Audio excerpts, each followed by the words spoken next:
Godaannisa godaansaa. Rizqii barbaachaaf malee hundumtuu biyya qabaa.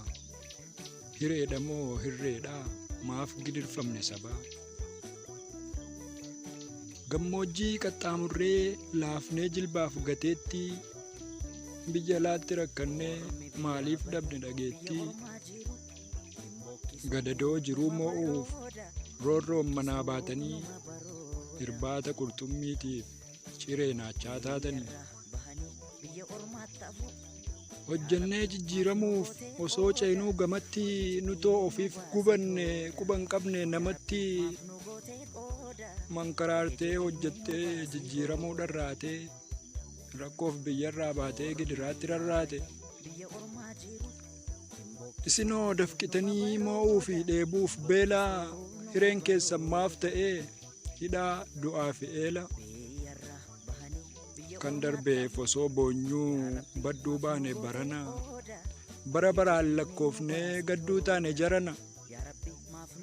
Anaan yaa obbolaa koo anaa nyaatu yaa tiru. Qoraafamaan akka kee ardii kanarra hin jiru. Gaddi kee gadda kooti madaan kee na qulqula. Imimmaan lakkuun roobsa osoo boo'uun bubbula. Gidiraan keessan kooti cabni keessan caba koo. Rabbi isin haa qaqqabu anaa keessan saba koo. Garaa keessattin aadaa nan ittana nan oo'a. Madaa qulqule baadhee tasan kolfu nan boo'a. Maaliif hin birmattu dhageessee iyya koo alagaana gootee na deessee biyya koo. Furtuun rakkoo kootii sumatti rarra'a hidhaatti du'uuree argaa kee dharra'a. Egaa erga diddee duuchatteetii gurra lammummaaf biyyummaa dhabuu keeti nurra. Roorroof manaa baatanii homaa cubbuun qabdanu kan lafarraa dhabdanis rabbi hin biraan dhabdanu.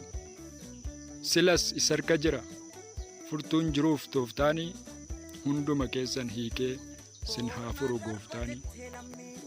Waloorii Adraayaa.